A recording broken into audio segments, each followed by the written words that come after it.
Hello, friends, and happy Wednesday to you. I hope that you are having an incredible week. Let me tell you, I'm just so happy to be here. I'm so happy because we are doing In the Loop. And of course, because I'm here with my buddy, Greg Nibbler. It's always a treat. It's like hanging out with your friends, but you happen to be here talking about trending business news and tech news. And of course, as you know, what makes the show so much fun is that we're going live. So not only do I get to talk to Greg, but I get to hang out with all of you. And as you know, we are here streaming on multiple social media platforms. But hello. Welcome to In the Loop with Winnie and Greg. I'm Winnie's son, longtime financial pro, CNBC council member, Forbes contributor, and host also of Level Up, which can be found on NASDAQ and other platforms, just to name a few. But of course, you're not just here for me. You're here for a Twitter extraordinaire and my go-to for all things tech and just like awesome human, my co-host, Greg Nibbler. Greg, how you doing today?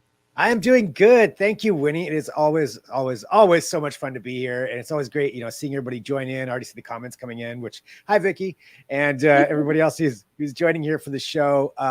Love it. For those who don't know, my name is Greg Nibbler, longtime tech reporter, covering some cool stuff today. So we have some new things today we're going to be talking about, and also some concepts, some ideas that I think are pretty amazing. So those will be coming up later. But, as we go through, of course, drop in your comments. Let us know what you think. If you have questions, if you agree or disagree with any opinions about tech, it's all fun here. So we'll definitely see all those. We talk about that. But all that's coming up here in just a little bit. Winnie, I know you've got a bunch of things that you're talking about here too, as always, kicking the show off, letting us know what's going on in the world of finances. And I'm excited to hear what you have to say. Yeah, lots of stuff going on, Greg. But, before we jump in, I got to say a huge hello and welcome to CrossX Fighter on YouTube Live. Always grateful to see Joshua with us. Such a treat. And yes, big hello to Vicky. And by the way, Vicky shared a picture with me of her nephew, and he's such a cutie pie. So thank you, Vicky, for sharing that with me. And if you're joining us, I see a lot of you joining us from LinkedIn and Twitter and Facebook and YouTube. Don't be shy. Share your comments. We are all friends here. We love to kick it off with you. So let's talk about the market. And unfortunately, I say unfortunately because it wasn't the best of days, but that's okay because we're here together. So we're going to make up for it. But the Dow closed down, down 99.99 points. So let's just call it 100 points. NASDAQ down 91 as well. S&P down about 24, 25 points as well. Unfortunately, it seemed like things were getting a little bit better earlier this week, but has now starting to move into negative territory once again.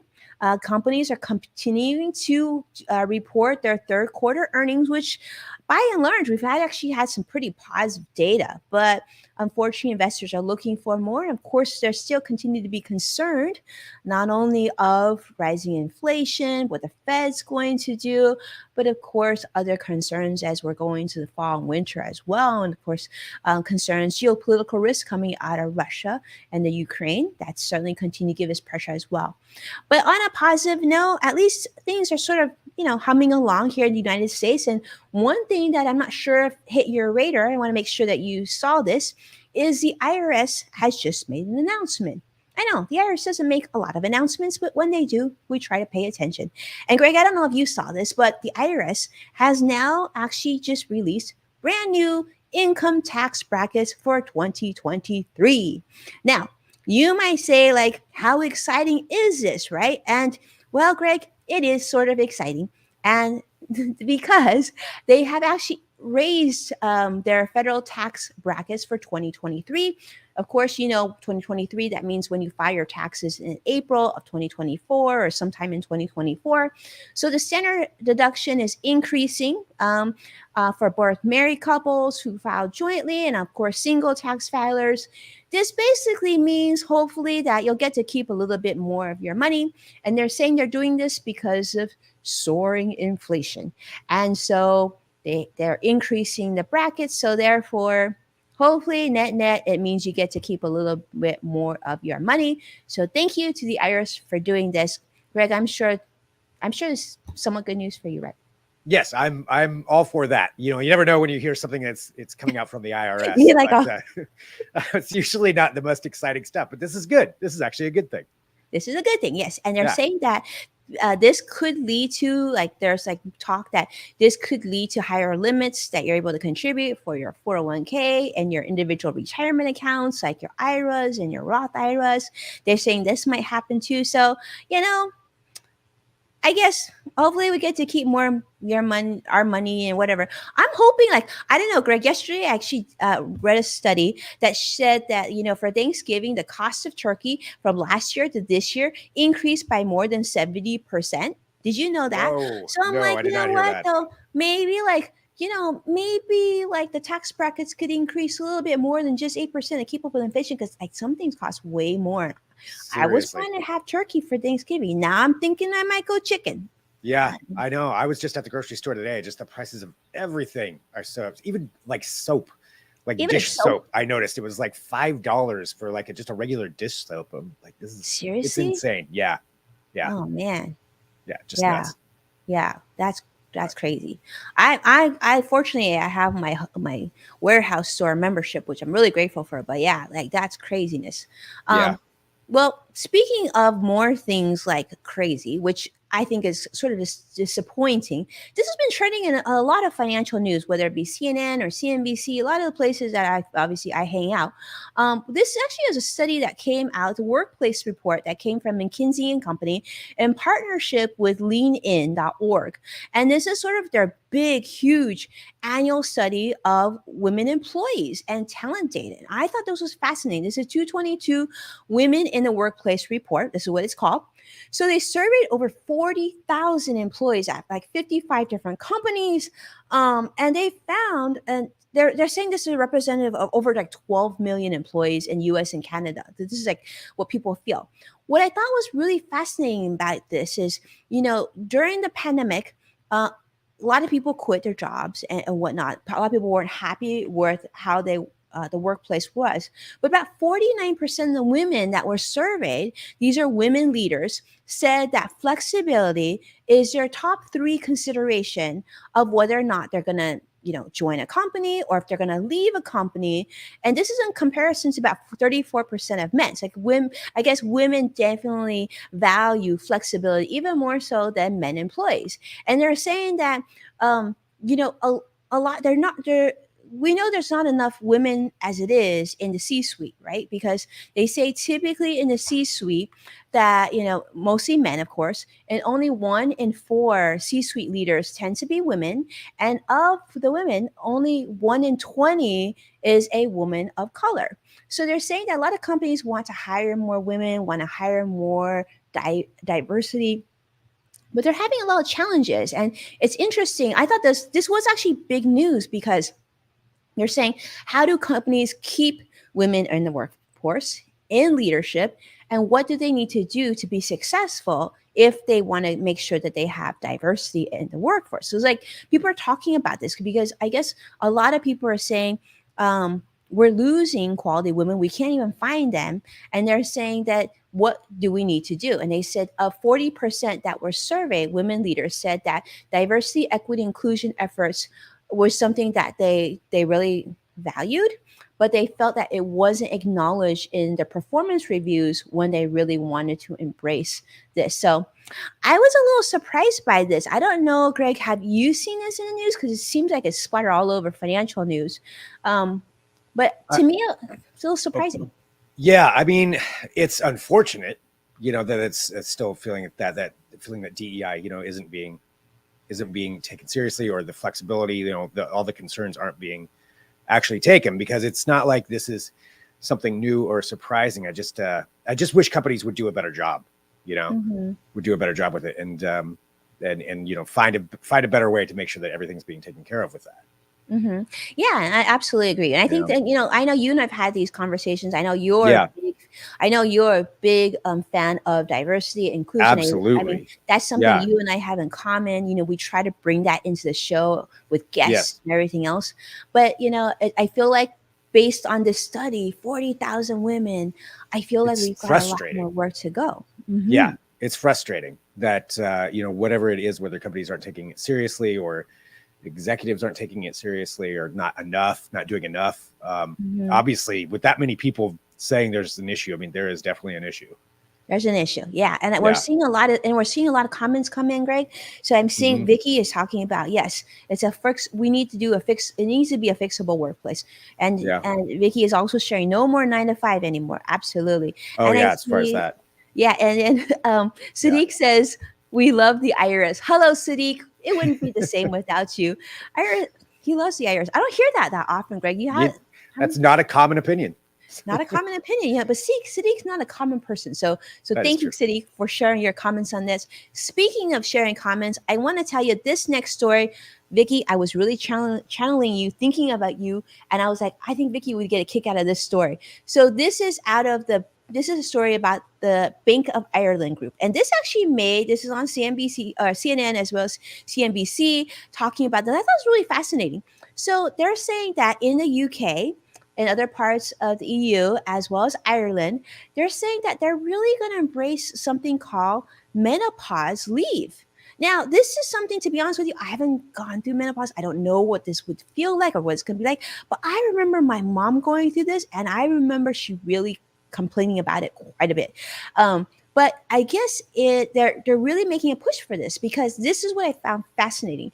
They're saying that employees are going to be able to take 10 days off a year if they experience like menopause symptoms. And I guess when you get menopause, I guess I guess it's pretty. It can be very, very uncomfortable, like fatigue, sleeping problems, joint pain, hot flashes, things like this that you just don't want to deal with in the workforce. And they're saying that based on their studies, most women, about a third, would feel very uncomfortable talking to their manager about their experiences. And so, therefore, in the UK and the United Kingdom, 1 in 10 employed women experiencing menopause actually quit their jobs because of these symptoms. This is according to a recent study. And another study said that more women are likely to retire because of menopause. And so we were just talking about, like here in the United States, keeping women in leadership roles, and making sure that you have diversity. I guess this is a very big thing. It's kind of exciting to see that, the Bank of Ireland and the UK, they're doing these studies of really embracing not even just like maternity leave when you're about to, have your first baby and building your family, but be really cautious and considerate about all stages in a person's life, right? And that time during menopause where it sounds like, I had no idea that people felt like they needed to quit their job or retire early because of these symptoms. But I think this is very progressive thinking, and I celebrate this. So I thought I would want to share this for sure. Yeah, definitely progressive thinking. I mean, if the study is there and the studies show this, clearly I don't have anything in this, that this isn't something that I'm going to have to go through. But if the studies are saying that this is work, this is positive, and like you said, keeping people in the workplace and keeping people happy at their jobs, I'm all for time off. I'm all for flexible work schedules. I'm all for whatever it is that needs to happen. But I think that's the first that I've heard of anything like this. Me too. And I'm Yeah. thinking, Greg, like, I think, our moms would have loved having something like this, right? I'm Right. sure your girlfriend would love to have something like this, later on. And I know for sure if I had something like this, my husband would probably appreciate it too. But I think I love this because I feel like we're starting to be more thoughtful in what inclusivity means, right? About Yeah. people and the things that they're going through health wise and whatnot. And I think, Greg, this is the beginning, right? I think that if we're gonna want to continue to stay productive and competitive as a country, as a nation, as a global society, we have to find ways to build work through things like people who are suffering from different illnesses or handicaps or things like long COVID. Yeah. Um, Yeah. Long COVID. Exactly. That's another thing that's that can another very much thing. affect people. Yeah, Yeah. that's going to definitely affect many people, right? From Yeah. what we're reading. Yep. I mean, at the end of the day, too, the bottom line, even if you're just looking at it from a corporate or company standpoint, the happier your employees are, the better the company is going to be. I mean, the more productive. So even looking at it from a kind of a colder angle of a corporate structure, it makes sense. Like it just makes Makes sense sense. all around. It's good business to be good to your employees. Yes, Yeah. exactly. Yeah. And Mhm. taking to account everybody's concerns and issues. So Yeah. yeah. I love that. And then you and I know you and I've talked about it quite a bit of like that, happy workplace and how can we be kinder to one another. And I think that's something that like I know you and I celebrate. So it's really great to see all our friends on the show also celebrating and getting it. And thank you so much, Vicky, for your comments, because I thought of you when I read that story and I was like, I think she might really enjoy this story. Now, this story, I think you're all going to enjoy. And Joshua, I think you're going to love this. Sadiq for sure. And Greg, I think you're going to love this one. So McDonald's, we talked about this a few weeks ago, in fact, on this show. I talked about how McDonald's is releasing their limited edition adult Happy Meal toys. Of course, these are not adult toys. They're just like, like really fun, like nostalgic toys that we might have had when we were younger. Well, believe it or not, these limited editions, some of these are being listed on eBay for as much as $300,000. Yes. Come on. So, yes. So this one is like, so these recently released adult Happy Meals, like if they haven't been opened, they're still in pristine, this cactus plant theme, there's something called a cactus plant flea market box. Believe it or not, has already sold out at most McDonald's locations across the nation. And so the only way for collectors was it actually had to go on places like eBay or Craigslist or Facebook Marketplace. And so some of these sellers are selling them for crazy amounts of money. So I guess this is part of their Big Mac combo meal. And so, $300,000. Nobody has bought it yet. Wow. But there's still a lot that have been selling. So they've had like 150 sealed toys were sold for $24,000. This was reported, and it was on October 6th. So that averages out about $16 for each of these toys. And in fact, in New York, this cactus plant flea market box, believe it or not, sold for about $13 already. So, I mean, at retail for about $13. So, talk about from $13 all the way to $300,000. This is just mind-boggling. And I'm thinking that some of you who are listening and watching this might be like, maybe after the show, I'm going to swing by the drive-thru at McDonald's. I'm already thinking about it now. I'm like, I wonder if I can list something on eBay because I don't need it. So so they're saying that, like, I guess based on this study that I saw on CNBC, it also said that like more than a dozen other of these like there've been over 150 of these cases where these things have sold for almost $2,000 or more. That's just nuts. That is wow. I mean, I know people go crazy over the Happy Meal toys. Now I'm thinking, I think I still have some Happy Meal toys from when I was a kid, like in a box somewhere. So maybe I should be putting those on eBay. I have some Beanie Baby Happy Meal ones that are still like sealed.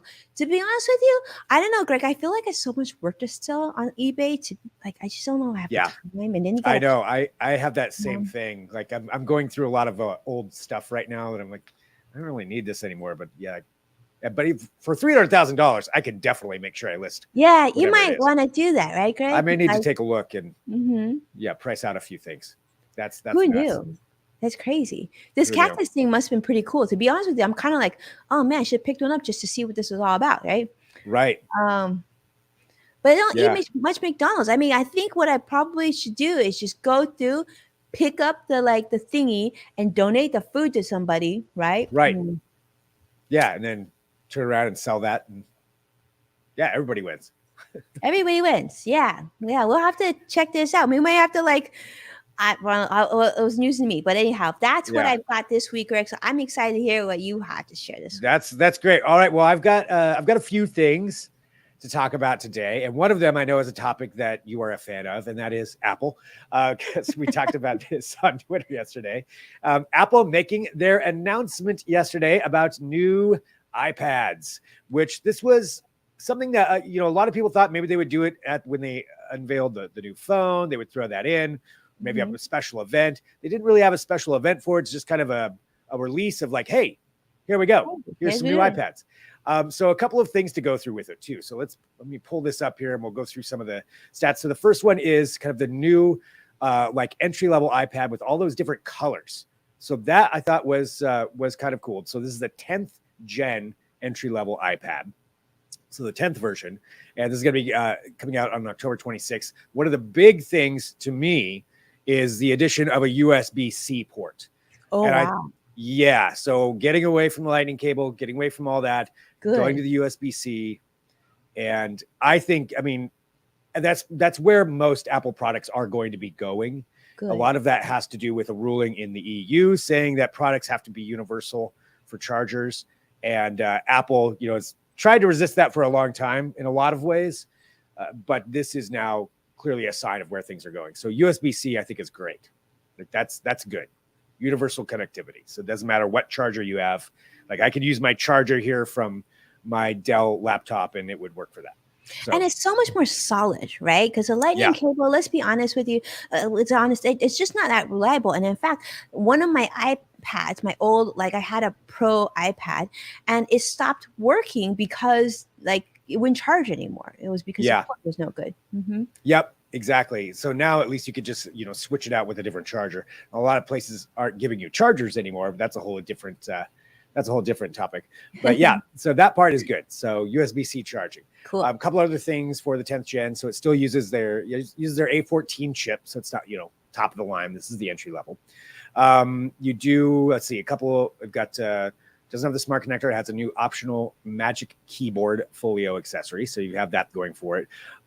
What do you think, though, before I go on to the iPad Pro, what do you think about the color schemes? I love it. I saw hot pink and I thought, oh, like I love that. But for me, the iPad, I want to see productivity. I want to see what it can do and how quickly it can do it. Yeah, I mean, this isn't going to be the fastest. You can get, up to 64 gigs of storage on it. It's so cute. So the thing is, the price did go up. Or excuse me, it starts with 64. It goes up to 256 for 150 more. But the thing is, the price is getting an increase. So it's going to be $449 to start for entry level, which is kind of a lot for an entry level product. It is. So that's and that's where they're going with it. As far as the productivity, we'll have to get it out and get some testing on it. But that's where we're at. So I'm curious what people think or if you have any questions. But let us know. Yeah, let us know. That's what they're doing for the entry level things. So the biggest new thing is the M2 chip. So that's going on to the iPad Pro. So let's talk about that. The iPad Pro. Vicky likes the colors, though, to answer your question. I like the colors too. Yeah, I think that's. I love the yellow and the pink. Yeah, I like those new colors. Those are good ones. So going on to the iPad Pro. So that's the update. So we got the update. That's what we really want to hear about, Greg, with the iPad Pro. Yeah, this is the big one. So last year we had the one come out with the M1 chip, which is Apple's own chip. So that's what they've been working on. This now has the M2 chip. So the M2 chip is a really good fast processor, and that's I think what you would definitely expect coming from the Pro side of things. So it's got that. You can get 5G support, which most new products are coming out with that, are going to have 5G support. Taking a look there, supercharged by the M2 chip. And again, that's the fancy new chip. You've got, a hovering Pencil 2. So your pencil. So if you use the Pencil 2, or if you use a stylus of any kind, Apple's the Pencil 2, it'll activate and even when you're just hovering over it, so you don't even need to touch the screen. Wow. So that's, a little bit of addition on there. The screen itself, really nice. As always, it's a pretty good picture on there that you're going to get. Let's talk about, the storage. So the 11-inch model starts off with 128 gigs, and that's $800 for the entry, for the start of the iPad Pro. So $800 on that. And the 12.9, that's the starting price for 128 gigs with the 11-inch. The 12.9-inch starts at $1,099. Wow. $1,000. Yeah. That's getting kind of expensive for me personally for a tablet, an iPad like this. I don't know if I would utilize it enough to make it worth that price to me, but I'm sure there's a lot of people who would, especially when it comes to creators or people who are, out in the field doing things or want something that's kind of utilitarian. Then I get it. For me, that's a bit much, but you can even get a tier up to, 2 terabytes. I didn't look and see what the price was on that. 2 terabytes is a lot. I want to hear how much the 2 terabytes is at some point. Maybe we can take a look here. We'll see if we can get the pricing on that. While you do that, I'll Google. Yeah. Okay. I'll you can probably find it there pretty quick. So again, a really nice, one of the other big things too, when it comes to the iPads and iPad Pros and everything, Apple, is the interconnectivity with all the other devices once you're in the ecosystem, because you can take advantage of all of the latest stuff, all the latest operating softwares that let you, drag and drop between machines. You can go from your MacBook Pro to your iPad to your iPhone. And that part is really pretty impressive. And this is just kind of taking advantage of that again. And I think for the iPad Pro, if you are a creator, if you're a graphic design artist, this is probably a pretty cool machine for you. Super cool. But it all depends on what you're going to be using it for. If you're just using this to watch movies, or maybe emails or things like that, probably that's you're not going to take advantage of this. The simpler one probably could do that too, right? So I looked it up, Greg. So this was kind of an eye opener. So the larger screen, right, with the 2 terabyte comes out about $2,200. Yeah, see that? I mean, that's just crazy. That's like how many PC laptops could you get for that price? Yeah, well, you get a couple of good ones. I mean, 2 terabytes, that's a lot of storage, but what are you doing on there with 2 terabytes? How many people could utilize that much, right? Yeah, I mean, that's maybe you can find a way if you're downloading a bunch of videos. I mean, 4K videos add up quick. That can go quick, but I think just an external seems like it would be a better way. But that's over $2,000 for an iPad Pro. That's a lot of money. But there we go, though. So at least we're getting some new ones, and the M2 chip though is going to be a really big value. I know. I've heard such great. I don't have an M1, but some of my team has an M1, and they rave about just how quick that machine is. So can anyone imagine how quickly the M2 would perform? Yeah, M2. I mean, just that much better. But yeah, the M1 chip's been pretty phenomenal. I've tested out a couple of different things with the M1 chip, and it's fast. It's fast. Apple's done a good job on those. That's all part of Apple's move to get away from Intel or AMD or anybody else. But the M1, M2 chip you would get in the iPad Pro, that's pretty good. So if you're really into your iPad Pro, you want the best of the best, that's the one you're going to want to go for. So another thing announced is the new Apple TV, which, people who use the Apple TV are very into it. I know. I am not an Apple TV user, shocker, but there is a new one, the new Apple TV 4K. So as they say there, it's got the A15 Bionic chip, the HDR10 Plus. It's got all the bells and whistles that you would want for streaming, and using it for all of your streaming or Apple needs. That's new right there. So I don't have a lot to say on this other than it seems nice if you're into it. I have one, so I can add to this. Please let me know your thoughts. So I had one because I do have one, and the reason I got it was because I do Apple Fitness, and in order to do Apple Fitness before, you used to have it. I think they've gone away where you can get away without having one now. But I will say the thing that drove me completely bonkers and why I don't care to use it very much at all, and I use my simpler, less expensive things like the Roku, is because that remote is not fun to use. And so many times it's beautiful, and sometimes I want to chuck it into the backyard because it's just that difficult to use. So hopefully they've improved it, but I feel like sometimes I know a remote control isn't attractive with so many different buttons, but let's be honest. And I think Joshua, Vicky, Sadiq, I think you would agree with me. Sometimes it's okay to have more ugly buttons because it works. Well, right? I don't want to have to toggle so much. Give me the Netflix button so I can just hit Netflix. Yeah, I'm the same way. I want functionality out of my remote. It doesn't need to look super cool. Yes. Just as long as it gets the job done. Between that, the other thing I get frustrated with are interfaces for streaming services, because why can't they just all make it nice and simple? But that's a whole other topic that we talk about when it comes to streaming.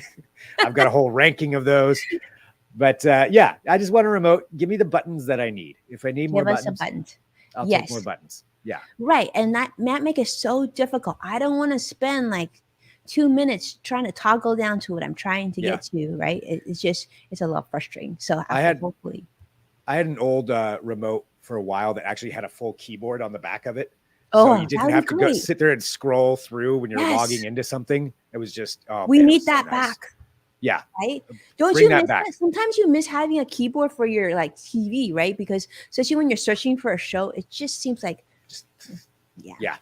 Yeah. I agree. I'm with you on that. I want that option back. Or just let us use our phones for all our TVs. Maybe that will be the solution, right? Because I know there's some you can, but it's kind of a workaround. But it's Yeah. just, I think, Greg, I'm gonna make a prediction. I feel like that's the next trend. I think eventually TVs are gonna be sold without remotes because we're just gonna use our phones for it. That's a probably good prediction there. Actually, that's a pretty safe prediction. I mean, I've used it for like Fire TVs. It's kind of clunky. It ends up being a lot easier just using the remote, as in my experience anyway. But yeah, I think so. I think they're going to try to make us do all voice, but I don't want to do that either. Yeah, but then sometimes they compete, right? Alexa and the TV, they, sometimes you forget their name and they get upset. Okay. Yeah, I know. Well, in theory, that should be eventually going away too, to where you can use whatever one you want. Although I guess with televisions, maybe not so much. They might still be able to control that somewhat, but with the new stuff coming out for smart home connectivity, maybe they'll make it easier. But we'll find out. We'll have to see on that part. So anyway, there we go. That's the things from Apple. So not a huge announcement day, but still pretty big there for iPads. So if you're looking to get an iPad, hopefully you waited until this came out, and then you can make your decision whether you want the highest M1 or maybe you'll find one of the other ones for a little bit lower in price. We'll have to see how that all works out. But those are, I believe, shipping October 26th. I believe was the ship date for those, but you can double check. We're just going to the Apple Store. So we have that.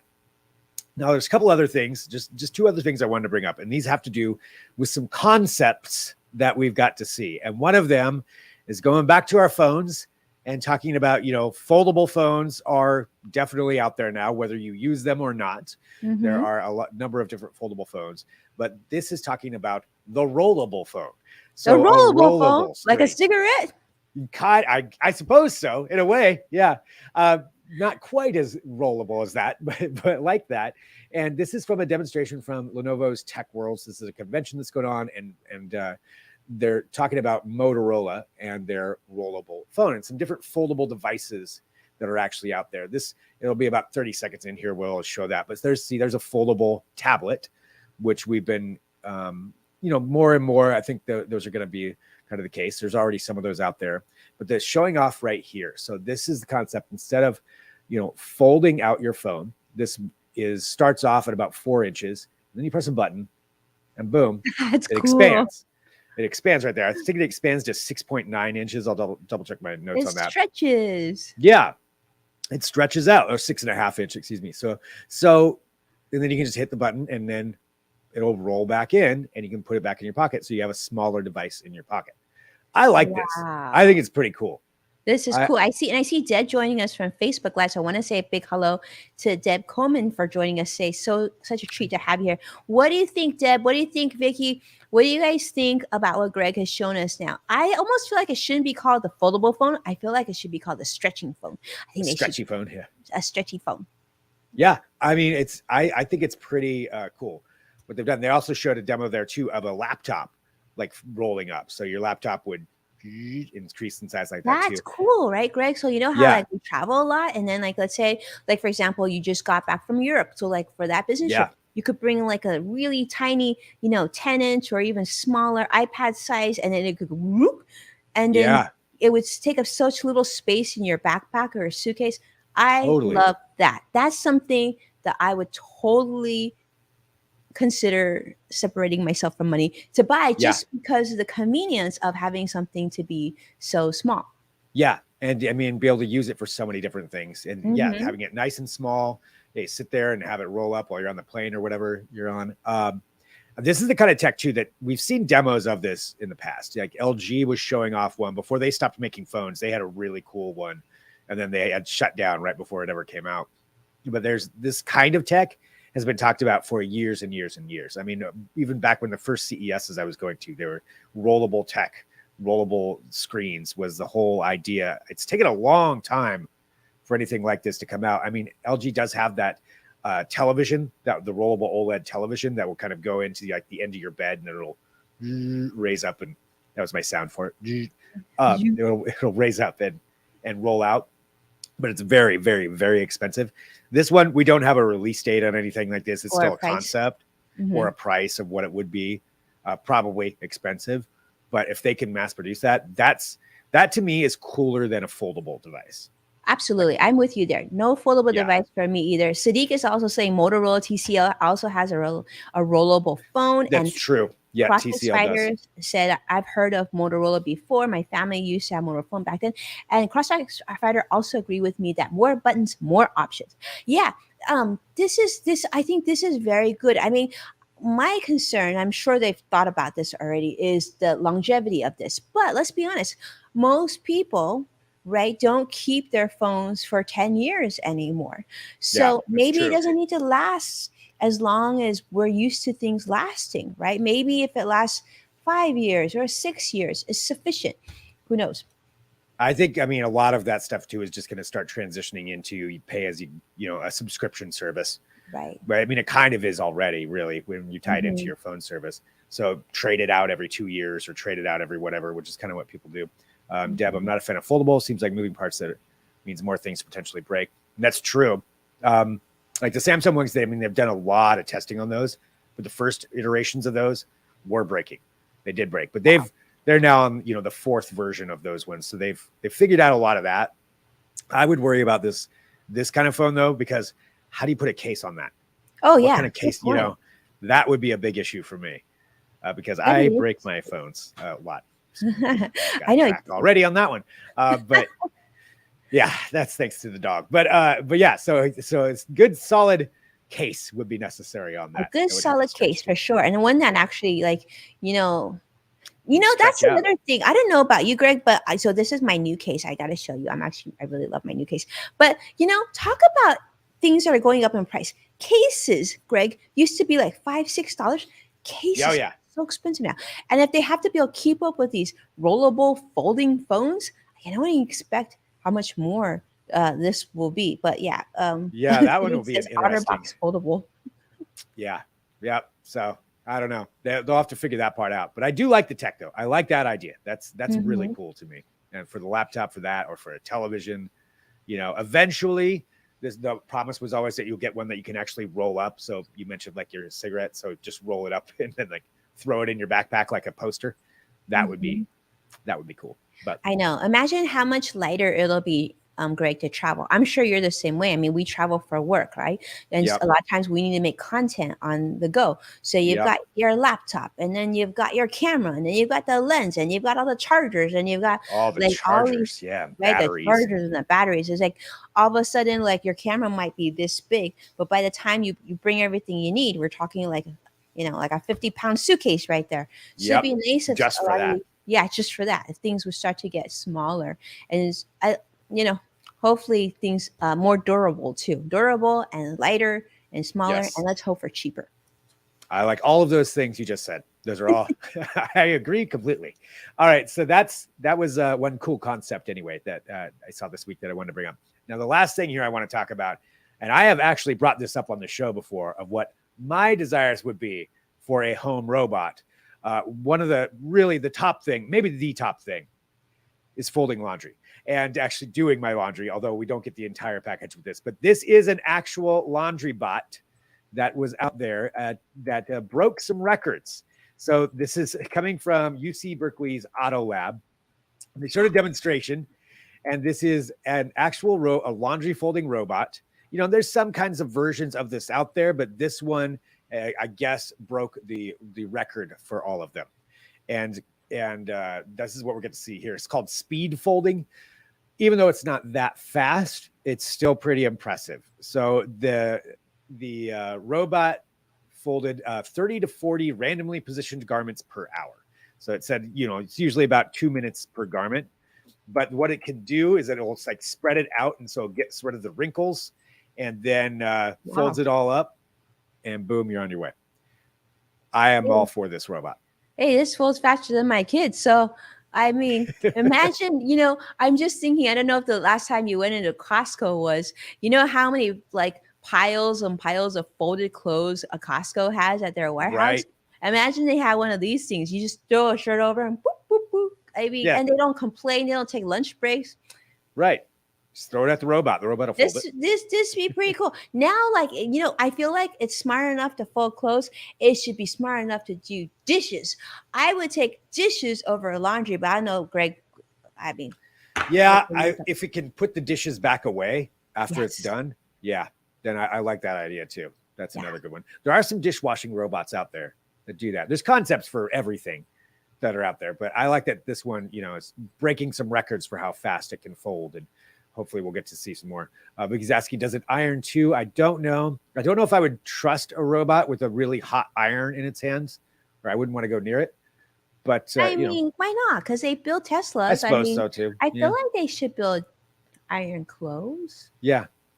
You folding what? You don't mean just throw it in the basket, wear it, and put it in another basket? Yeah, that's yes. So that's why I am all a fan of this robot too. So this is a good robot. But yeah, we'll see where it goes. This thing's not out for sale or anything like that yet, but just showing off the concepts. We're getting closer. It's cool. Closer. And I love how the footprint is so small too, right? Greg, this is a lot smaller than we've seen robots. And it was really neat because, a lot of times people are like, especially Elon was trying to make a robot look like a human. But in this case, you don't need a full-on human-looking robot. You just need the upper body because you just need the folding part. Yeah, I don't need to be making eye contact with the robot while it's doing that. It can just fold my socks. Just fold it up. Put it away. Thank you. But there we go. So just showing off one robot, on our way to the hopefully, future robot butler that we're all going to have. But that's what I saw for this week. So, a little bit slower week, this one, but still some cool stuff coming out. And I love it too. I just want to remind everybody, always send me whatever kind of cool thing you see. Like, please feel free, write me on whatever platform you're on. Let me know if you see a cool tech product out there, or you have questions, just always send me that stuff. And we truly mean it. We truly want to hear from you. If you follow both Greg and I on Twitter, you will see that we actually do this to each other. I will tag Greg on things. I'm like, oh, this looks so cool. And vice versa. And so we really do enjoy engaging with all of you. And so those of you who have tweeted to us or posted to us, we appreciate it. We love hearing from you. And sometimes you give us like the best content. So we appreciate it. Now, Greg, they make our job really fun. And I feel like, Yes, absolutely. That's what this show is too. That's why we love everybody commenting and joining in and chatting and sharing. This is all fun it's fun for Winnie and I, but it's really fun interacting, with everybody out there and just having fun. Just having fun. And if you don't mind, consider following each other because we want you also to benefit and to get to know each other. And let me just going to do a plug right here because Deb Coleman, this is her first time joining us on the show. So I want to do a plug. I'm going to tell you, she is one of my friends on Twitter. She is literally the sweetest, most wonderful human being too. So if you don't follow her already, I definitely encourage you to do so. She's good people. And I've been very, very grateful to have met her. And of course,